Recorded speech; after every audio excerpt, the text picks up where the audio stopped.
This passage focuses on Wilson the day after Myrtle was killed. He was still in the same fragile mental state as the day before.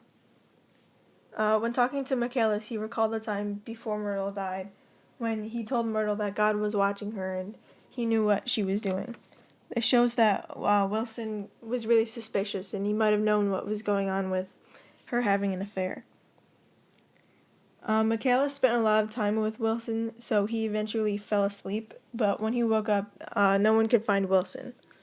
He was seen multiple times walking slowly around town, but he was actually searching for whoever killed Myrtle because he wanted revenge.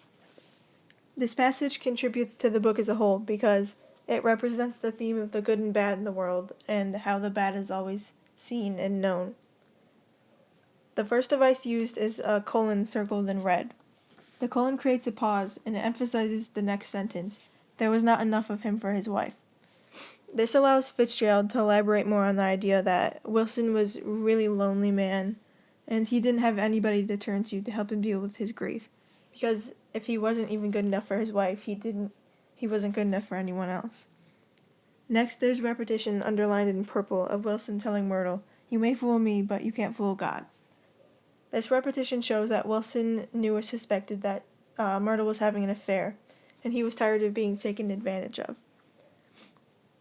At the moment he repeated that phrase to Myrtle, he saw the eyes of Dr. T.J. Eckelberg, and they appeared to be pale and enormous, which is underlined in green.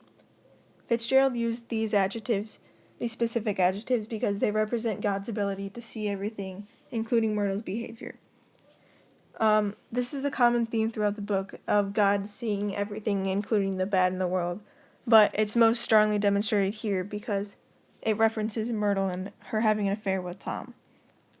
The last device used is foreshadowing, underlined in blue, when Fitzgerald said, "No garage man who had seen him ever came forward, and perhaps he had an easier, surer way of finding out what he wanted to know."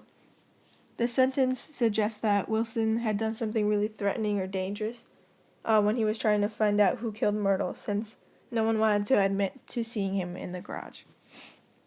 This foreshadowing creates a suspenseful, nervous mood for what's about to come.